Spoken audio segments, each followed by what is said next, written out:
tear it down. You get right up and tear it down. You tear it down. You get right up and tear it down. Welcome to Sidetracked with your hosts, Scott Culbertson and Bo Hotchkiss of the band Blue Vino. Please be calm and tear it down. You get right up and tear it down. You tear it down. You get right up and tear it down.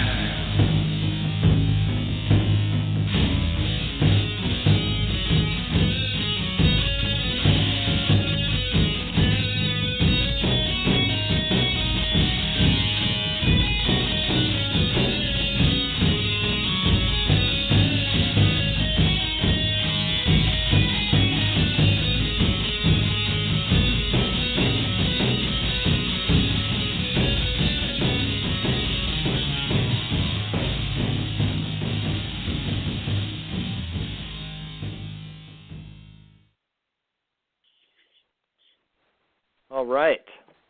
So, what's going on, man? Welcome to the show. I have no fucking clue. I have not watched the news. I haven't been on Twitter. I haven't even listened to the radio.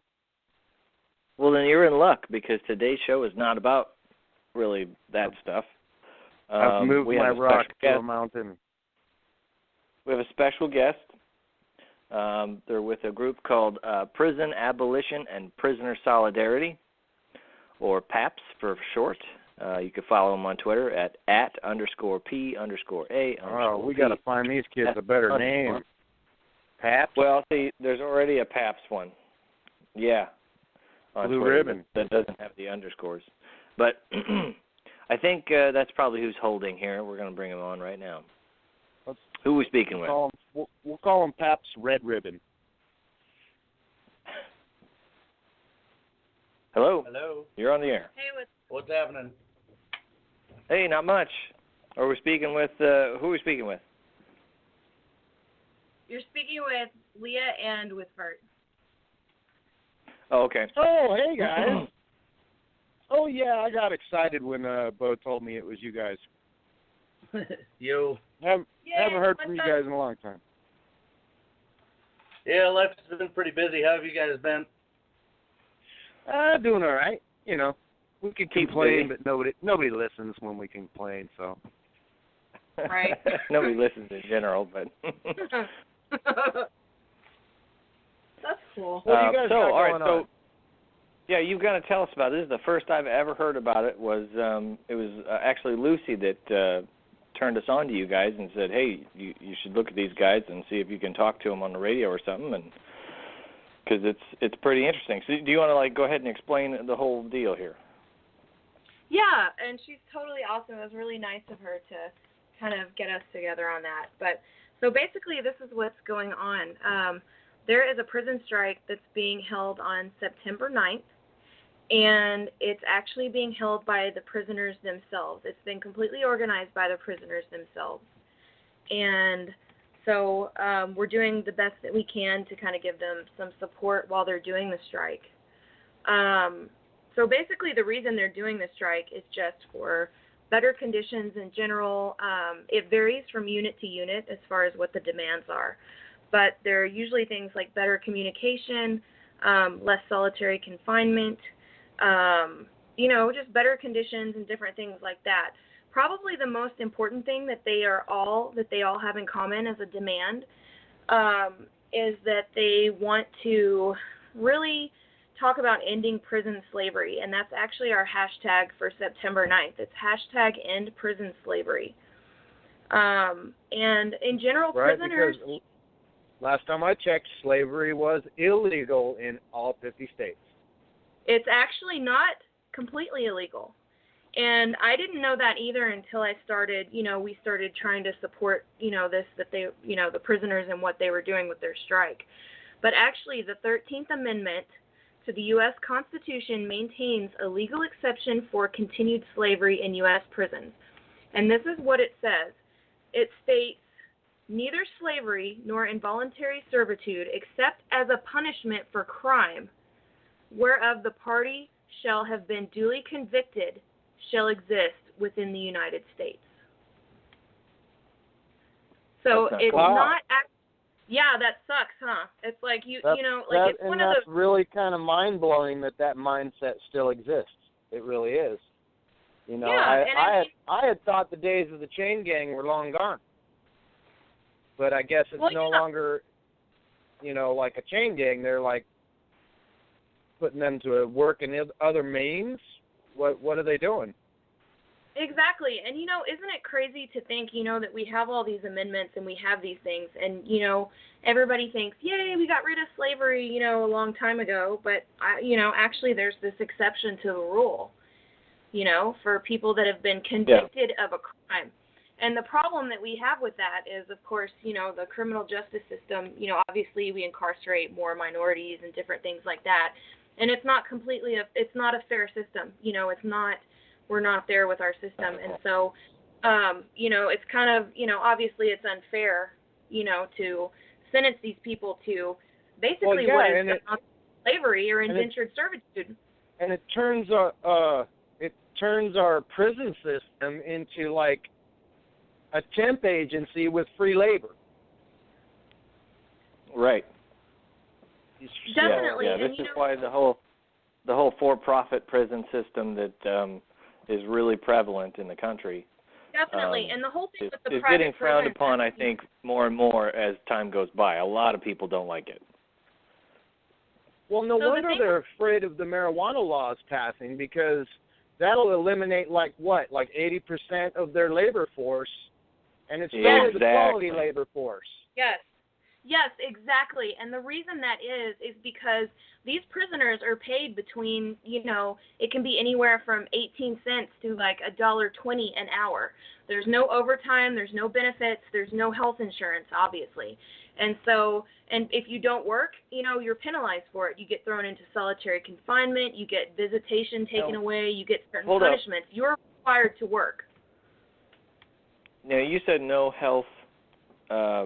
They get some health care in there, right? Like if somebody broke an arm in prison, they have to go to like the infirmary or something, right?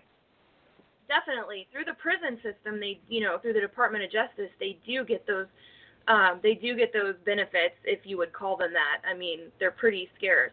And that's actually, bringing that up, that's actually a really sore point, because in Texas, one of the things that they're asking for is to get rid of the medical copay. In Texas, you have to pay $100 medical copay to be able to see the doctor. Oh, and if you're making like 23 cents an hour, I mean, do you really want to blow all your money on that? Not everybody gets money, like commissary, from their family. Like, that's like, I mean, how long? Somebody could do the math. Like, how long would it take somebody making, the average is, let's be generous and say something like 30-something cents an hour. How long would it take to pay that $100 copay? So how many people do you think go to see the doctor? Right. Yeah, well, that would be a deterrent right there. Definitely. And we have, exactly, I mean, we have prisoners, because a lot of times they want to save that money for stamps or for different things like that. But anyway, going back to the whole business part of it, these companies get this labor from prisoners. And for example, McDonald's uses prison labor to make the uniforms for their workers, and also for different other things. And so they do have that, and Victoria's Secret actually pays prison labor too to make their stuff, which creeped me out a lot. So that little part in Orange is the New Black is a little bit accurate. Yeah, ladies. How would you like to know that a convicted sex offender has been sniffing on your underwear before you even tried them on in the store? Yeah. Exactly. pretty creepy. Yeah. And not only are these big companies getting this cheap labor that is so cheap, they're also getting tax breaks for hiring prison labor. And so that's, it's completely fucked. They're double dipping on it. Oh, that incentivizes the whole practice. Exactly. And so basically the biggest thing I want people to take away too is that after this strike happens, there's definitely going to be repercussions from this strike. People are going to be refusing to work. That's going to cause a lot of problems. And they're going to be, they're going to get in trouble for that. And so we just need to make sure that when we hear about those things happening, that we support them the best that we can and try to amplify what they're going through, because they don't have access to things that we do. The best possible advice I think I could give is try to make sure to spread the word to keep it as peaceful as possible, and as many people as possible, because you show up in numbers and it's hard to punish every single person. You can't put every single person in the prison in solitary confinement. And as far as that goes, Attica. Yep. Attica. Which it's on the anniversary of the Attica riot, right? And I'm not quoting Saturday Night Fever. I'm quoting Dog Day Afternoon. I just wanted to point that out too. Not the actual film Attica or anything like that. Yeah, no, you're right. It's taking place. The best one was 9th. Al Pacino. Al Pacino in Dog Day Afternoon, when he comes out of the bank and starts screaming it at the crowd and gets them all riled up. That was great. Hell yeah. For those of you that have not so seen Dog Day Afternoon, go to Netflix. I'm sure Dog Day Afternoon is on Netflix. Go ahead. Go for it. Well, I was going to ask a question, and this goes to your name that you guys picked. It starts with prison abolition. Now, I don't know if you know much about Scott and I. We're very anti-establishment. I'm an anarchist. Scott is a dissident. An advocate for chaos, really, is what he would say. But I don't know. Would you still say that, Scott? Sometimes. Depends on how much coffee I've had. Right. So anyways, we're outside of the mainstream, but we deal with a lot of moral dilemmas, ethical problems that people don't see. They don't even look at it and think that it's a problem.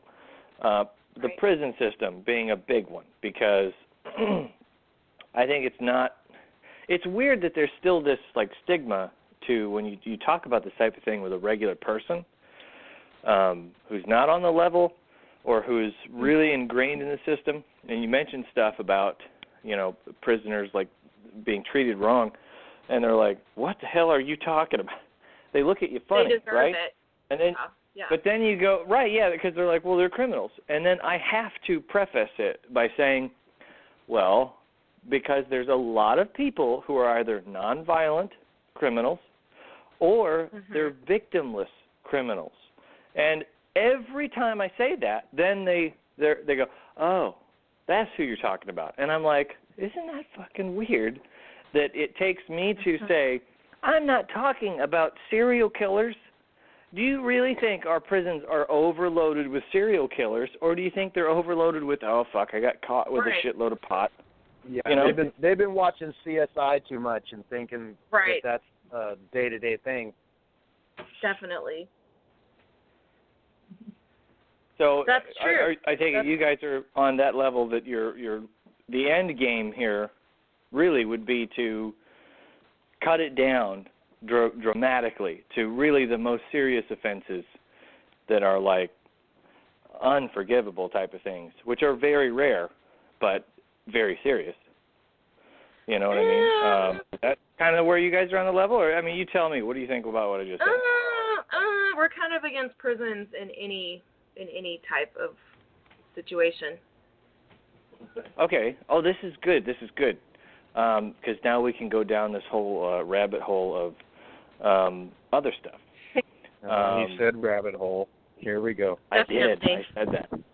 We don't have to. We don't have to. If it all this gets to be, if you have any other, before we do go down a rabbit hole, maybe I should say, if you have other important things you want to plug, you should do that so that we don't miss out on it. So, like, any other websites or other people should be in contact with or look into that we hadn't mentioned already? Probably. So the Free Alabama movement had a pretty significant prison strike in 2014. They've got a website. It's freealabamamovement.com, and it's a group of prisoners. They even have some videos where they've smuggled some phones into the jail and prison and different things like that. So they're probably, and they're one of the groups that is definitely all in this strike. And so probably just, if anybody wants any more information, I would definitely check them out. And the most important thing to remember is that this is the prisoners themselves that are organizing. And that's everybody. Right. Well, that's why I said, they should probably, as sensational as Attica was, you don't want these guys burning their mattresses and throwing them over the balcony, No, and they're not going to. And the thing about Attica is that, that was not, it came out where a lot of people were killed and that was very violent, but they were actually really trying to do it peacefully. The demands that they made were not release us all and give us $1 million. The demands that they made for the Attica prison riot were like, we want better conditions. We want visitation. We want, and 3 meals a day. In a time where there isn't this social media and this mass awareness of things that are going on. And it really did. It reached a breaking point, and that's what you were trying to do here is, like, get the change done before that breaking point is reached. Definitely. Like, how do you hit somebody? Like, what do we talk about, like, in anarchism, where we can hit somebody is through economy. And that's what we're trying to do with, that's what the prisoners are trying to do with the prison system. Not only that, the 13th Amendment, that's wrong. That is wrong. Something like freedom. Freedom is not something that you have a little bit. It's not something that you have a lot. You either have it or you don't have it. There are no clauses in freedom. There's no degrees of freedom. Yeah. Another thing that might help is if you could post a list of all those companies that are using prison labor. Definitely. And, the sad thing is that most companies are using prison labor in some kind of way. And if you see something that has a tag that says made in the USA, it's probably prison labor. Well, on top of this, let's not discount the fact that most of the stuff that's made for Americans is made in China. And I think we all remember what their work conditions were like. Just about every single time in the past, 30 years, there's been exposés on, look at how our stuff is made in China. And nothing ever freaking happens. I don't understand this. How does nothing ever happen? Like, they're like, look, this child makes soccer balls. They make like 50 a day, and their fingers are bleeding, and that's all they know how to do, and that's all that they will ever do for the rest of their lives. I might be exaggerating a little, but that's the fucked up part. Only a little am I exaggerating. Only a tiny, maybe 55. Anymore, they probably just end the kid's life, so. Yeah. Well, and now that you've got, we got all the people in Foxconn who they had the dilemma of the citizens were aspiring to that job because it paid the most, which was like, it amounted to be like $1 a day or something like that, or $1.30 a day or something. I can't remember what it was hourly, but it amounted to like less than $2. That's still more than what the prisoners get paid. Yeah. These guys are supposedly there on their own volition. Okay. Now, here's the problem they were having. People who work there live there. They eat there. They shop there because they have like a little mall commissary place inside there.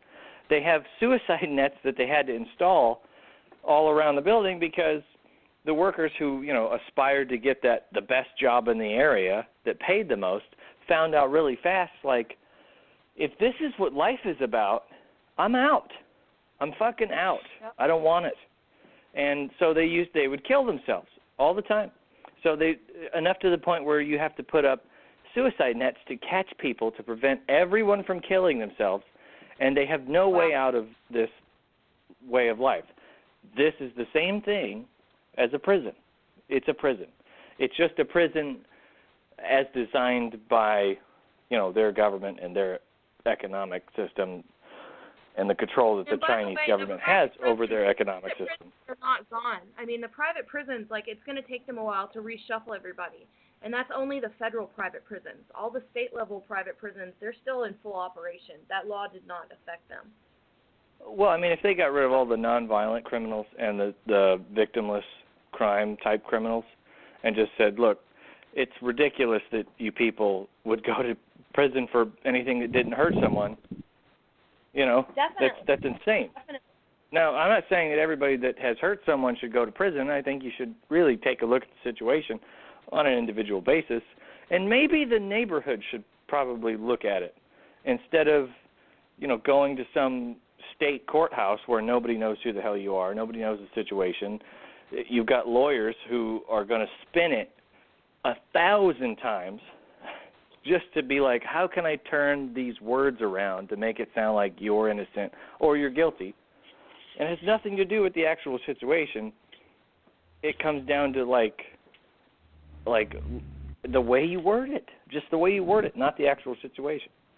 So if you can get it worded right to where you can maybe pull up a precedent that's already been set by another case, then you got them. And it's like, well, that's not really what happened. But, I mean, I suppose if you word it like that case, that means an automatic win, kind of, for the prosecutor. Yep. There's a billion situations, but you see what I'm saying here. Definitely. Well, we're against prisons in any form. So should we go down? Let's go down that rabbit hole. That's a fun one. Sure. Because ask me anything. There's an interesting guy that Scott and I we talk about every now and again, not like on Twitter or on the show really at all. But I listen to him because I think sometimes okay, that's an idea. It's at least neat to entertain that idea to see what other people think about it. Now, the idea is called a DRO, or a Dispute Resolution Organization. Have you heard of this term? No, I haven't. Okay.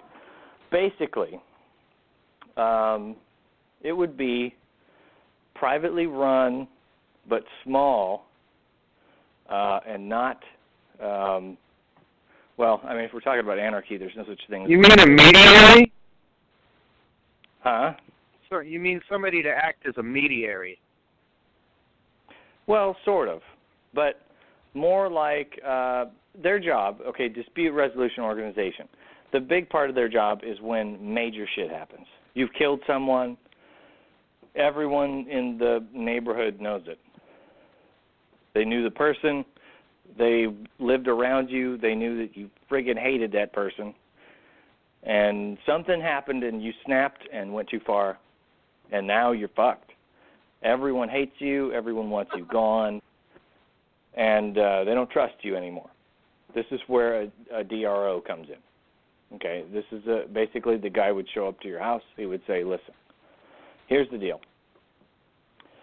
Nobody around here trusts you anymore, and we've got it on good information, good evidence that you killed so-and-such the other day. I mean, it's irrefutable with the evidence that we have.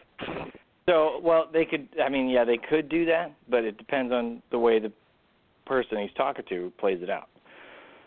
He could say, look, what you did is obviously terrible, but nobody's going to trust you. No one's going to sell you food. No one's going to sell you products. No one's going to sell you fuel for your car. No one's going to give you electricity. So this is the situation you've created for yourself. No one trusts you, so no one's going to sell you anything that you need to stay alive. So you're either going to have to move on to the next town. Now listen, this is what a DRO is. They would say, okay, so you're going to have to move on to the next town, which, by the way, we've already reported all of these incidents to all of the DROs in the entire either country or world, depending on the anarchist fantasy that we're going with. The next town don't want him. Right. So basically, it kind of pigeonholes the guy into attempting to either atone for what he's done, right, with however the community deems it necessary. You can't atone for, man. I mean, look at some of the mass shootings. You can't atone for that, man. You might not be able to. Like that, you might not be able to. I think that but here's what I'm saying. You Hang killed on, somebody. Let me finish the situation. Now we put you in a room, and then we let the families of the victims come in and talk to you. And either they forgive you or they kill you. It's their choice. Okay, well, that's – now, again, this a DRO, it's private. It goes by whatever the local area is that you're in. It could be a neighborhood. It could be community. It could be county-sized. I don't know. Whatever ends up actually working for the people that they unanimously agree that this actually functions in a way that we all like. Now, that means, though, that the DRO – the options given to them to how to deal with these disputes is given unanimously by that, whatever that community is, whether it be a neighborhood, whether it be whatever. Now, if everyone in that neighborhood agreed, all right, do we all agree no one should be able to kill you? They'll go, fuck yeah, no one should be able to kill me. All right, we all agree. No one should be able to kill me or, as you said, yourself. All right, so that's a rule, pretty easy to get to. Unless you want to die, in which case, we'll help you with that. We can help you commit suicide. There's nothing wrong with assisted suicide if you really want to go that route. You got laws against that too. I mean, look at Dr. Kevorkian. Well, we're not talking about laws. We're talking about you're opening opening like cans of worms, and you're like creating some sort of private organization to replace government. That's just I don't like that at all. Not exactly, because they don't have authority over anybody. They can't force the guy to do. No, listen. They don't have any authority. They can't force the guy to do anything. Okay, they can't force him to do anything. They're not even allowed to shoot the guy. They're not allowed to do anything. All they do is report. This guy did this. Here's our evidence. We're in the technology age right now where it's pretty easy to share information.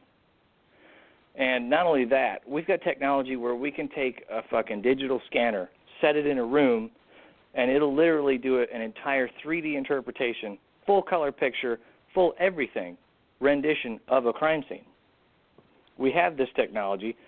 It would be easy to share all this type of stuff. So if somebody did this, you really needed to prove, all right, here's the guy. He did it. Here's the evidence. It's totally obvious. There's 3 witnesses, 2 witnesses, whatever. And then you share that with all the other DROs in whatever the large area that they all work together in is. And they have to deal with that information based on their own community because they have no authority. The people Meanwhile, have authority this guy over is on a bus to Vegas. Thanks. Okay, but if Vegas has that information, has that information, then they know he's headed there. How is this hard to understand?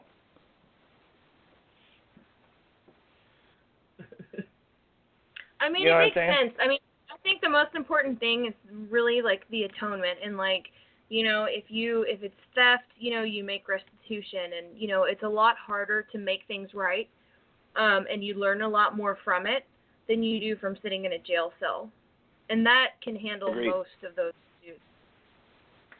Well, Scott, like you said, sitting and talking with the family. Yeah, and then you use the word dispute. I honestly think and a lot more good. There's a difference between 2 people having a dispute and one person murdering another person. That's not a dispute, dude. That's pretty much the discussion's over. No. The dispute would be with the loved ones, friends, family, whoever, of the person that you just took out of their life. If that type of thing happened, then there wouldn't be any dispute. Then the loved ones would just come over and kill that guy. Maybe. And honestly, I'm not saying I'm against that. If that community had unanimously agreed, look, this is how we deal with anyone that did it. It's really deep down the rabbit hole, and it's really deep down. But hey, these are the types of things. Listen, these are the types of things you got to talk about. Like everybody in my community. All right, we're going into overtime, so anybody listening live, you can listen to the rest on the podcast. We'll catch everybody next week. All right, we're in overtime. You know? All right, continue. What were you saying? And that's a victimless crime. A guy smokes pot. Okay? Yeah. Mhm. So now you post it everywhere, and he's like, you know, we already have this problem of people being tried by the media. Wait, whoa, back up. You post what everywhere? What are you saying? That this guy smokes pot. It's a victimless crime, though. It's Then there's not a crime. That's the thing. That's it's not a not crime. even a crime. Okay, but say your community sees it as a crime. Mine That's doesn't. bullshit. You're going to tell me you can find a community outside of maybe a retirement home, and I bet you even a retirement home couldn't come to unanimous agreement to say that we all unanimously agree that no one is here should be smoking weed. Denver. Washington and Denver have already legalized marijuana. My state hasn't. You didn't answer my question, Scott. Okay, repeat your question. Are you telling me that you believe there would be communities of people who would unanimously agree they need to punish anyone that dares to smoke weed? Oh, yes. Not only have I've seen hold up. I've already seen communities like that. It's a two-parter. Do you live in one of those communities? Yeah. You do not. Shut up. You're one of the people in the community. My state was the last state to decriminalize it. Okay, state's too big. Here. State's too big. It was a state's felony way too big in this state. I think probably like the basic premises of this is to for us to be able to talk about things in a more open setting. You know, Right. Instead of court where it's so formal, where we sit down, there's so many rules. Nobody can really say anything, and, you know, there's certain laws as to what people can, you know, put into evidence and not put into evidence. And I think in our court system, you really don't get a fair chance because the whole story really is not told. And I think maybe the idea behind this is that you are able to sit down, you know, and, I mean, you know, the old days, like, I mean, our system was set up to where you're supposed to be able to face your accuser, you know, and different things like that, you know, about being shackled to a table or, you know, having depositions taken and nobody, you know, is in the same room and this and that. Like, we have the right to face our accuser. And I think what they're trying to do with that, I mean, I need to do some more research into it, but I think what they're trying to do is to really get it on a more personal level and get all the information out there that needs to be told. Well, on that note, I think a lot of Americans would be very surprised but humbled at the same time to find out how many times a crime will have happened if they would have just talked with the person that committed the crime, expressed their feelings, and gotten an apology that felt real. That's all they really want. Exactly. That's very common. Mhm. I agree. Yeah, and I can see that on responsibility for something than it is to just go sit somewhere. You know, right. to actually I can see that in a case of like property damage or something. You know, somebody runs into your fence and breaks your fence. You know, hey, fix my fence and apologize. Not hey, just arbitrarily put him in prison for 2 years for vandalization and then you know, make him do the slave labor and I'll fix the fence myself. And I'll pay for the fence, and which is cost way less than what would have been if he just paid for the fence. I mean, and if it's nonviolent, you know, like a lot of those things shouldn't even be open for prosecution. You know, I mean, a lot of the things that we prosecute people for are so petty that it shouldn't even be brought to any kind of system. Yeah, I totally agree. Well, you know, there's and a lot of laws around weird things that are in prison. They're mentally ill. Like a third of them are, you know, at least 30-40% of them are mentally ill. You know, these are people, you know, people that are on drugs. Those are problems for the health system. Those aren't problems for the criminal justice system. Those are two separate things. Well, yeah, and that's a whole other show, getting into the way they're dealing with the mentally ill. I mean, we could talk a whole nother show about that. Well, shit, they're trying to make everybody mentally ill. Have you seen the I was going to say, yeah, they're feeding everybody? Big Pharma makes a lot of money off of if you're mentally ill, so they diagnose you that way because it's like, it's insanity. It's like giving a loan to someone. Only instead of being like, here, sign for this loan, it's more like the doctor is the guy in the bank giving the loan, and he's telling you, I'm sorry, but you have a terminal loan that I'm giving you. You have to have this loan. And now you are on this drug, and you're like, why am I felt fine before, now you're telling me I'm this, and then you take the drug and you feel even worse, or you have new problems. Oh, they love that one. New problems. Yeah, side effects. A bunch of side effects. So, like I said, there's a whole other show there. But I mean, I can remember one job I had for 5 years, and I went to work every single morning high as a kite. Smoked a joint in the car on the way to work every single morning. The one morning I was stressed out. I was having some personal problems, and a friend of mine gave me some Valium. That was it, Valium. Oh, shit. The one day I took that Valium, my boss asked me if I was on drugs. God damn it. I was like, man, I come to this place high as a kite every single day, and the one day I'm on Valium, you ask me if I'm on drugs. And I was like, yeah, thanks for that. Yes, I am on drugs, by the way. Thanks for asking. See, now, here's the thing. Like, drugs, I think that, honestly, you probably know your body better than anybody else. And when it comes to that type of thing, if you're not performing your job or whatever that you have, and they're wondering, like, is it because he's on drugs? That's kind of a leading question. I don't think they should ask that. That's rude. And if I think you decriminalized drugs, not made them legal, but decriminalized them, then that wouldn't be a question that really matters. It'd probably be more like, hey, you've been doing your job fine up to today. Are you okay? Did something happen? Do you need to take a day off? Instead of, hey, are you on drugs? Hey, not here.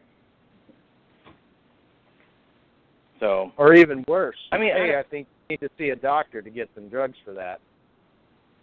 I think outside of prison reform or abolishment, I think really the question is crime reform, or like not reform, but actually having a discussion about crime and what do these words mean? What does it mean to you that someone committed a crime? Well, he turned right on red, and there was no one coming. Is that a crime? Really? That's not a crime. It's a violation of. Fucking, I've been pulled over for that shit, turning right on red. Nice thing is, you can just say something like, "Oh, I haven't lived here for very long. Well, that's why they don't call it a crime. They call it the law. See, you violated the law because that violation of statute is a law. Yeah, but you do it enough. And they're like, "Oh, he's got a history of it. He's a criminal." No, he's not a criminal. Who am I harming? And you know what cops say is they go, "Well, people have died at this intersection." Okay, I didn't. Why are you fucking punishing me for the people who were too stupid to notice that, oh, the car coming down the road's way too close for me to make it? That's not my fault. Well, that's like that report I read about the police in L.A. being told to stop pulling people over on the freeway because you are endangering everyone else. Oh, Lord. Right. Yeah. Yeah, no, because that's not it was becoming more of a hazard to have someone pulled over in the patrol car on the side of the road with somebody than it was to just let them go and about their day. Yeah. It was causing more accidents. Well, okay, so Scott, we've heard your take on DROs, that whole idea. It's an anarchist type of idea. No, you can't say you've heard my take because that's a rabbit hole for a whole another show because there's a lot wrong with that. It's probably more than a show. I'm telling you, that whole idea is going to have so many discussions. It's It's gonna No, be that's worse. really interesting. We've actually been like reading. We pulled it up. We've been reading about it too, and that's interesting. So I'm what's not your saying take? it's What do you something think? that won't ever work, but I'm saying that it's not something that's going to work right away, and you're really going to have Nothing to, like... is going to work right away. First off, we need to get away from that fucking word. I think everyone needs to quit saying, well, but does it work? Well, I Dude, know what we're talking about right fucking away, but nobody humans will do it. interacting with other humans. Do you know how fucking complicated that is? It's impossible to make humans interacting with humans actually work. You got to figure out just how to get by. That's what you want to do. Not work. No, don't use the word, does it work? Nothing has ever worked. When have massive amounts of humans not been murdered? Never. The answer is never. No, so nothing has ever worked. And that's the problem with any of these systems. There's always like room for corruption and different things like that. There's always room for problems. That's why it's better to abolish the prison system completely. I mean, I don't think a private system would be able to handle these type of issues any better than the government. I mean, it's just, it sounds like basically a more low-key version of court, and so it sounds like it'd be really a good idea because you could get with people on a more personal level, but I just don't know if that's going to work either. I mean, we're just against prisons at all. Like, you should not be able to hold somebody, you should not be able to put somebody in a room. Like, as humans, we should not have that power to lock somebody up in a room because we think they did something wrong. And whatever the crime is, from the smallest crime to the worst crime you can imagine, we don't have the power to lock somebody up for that. We don't want them to commit that further, but there are other ways to prevent them from doing that as opposed to us taking it into our own hands like that. That's not something that we should be doing to each other. Yeah. And I agree, and a lot of people are actually removed from the situation on a personal level, Yeah. But once once the arbitration is done, I mean, to say, okay, well, this community forgives him, but then he's got to go.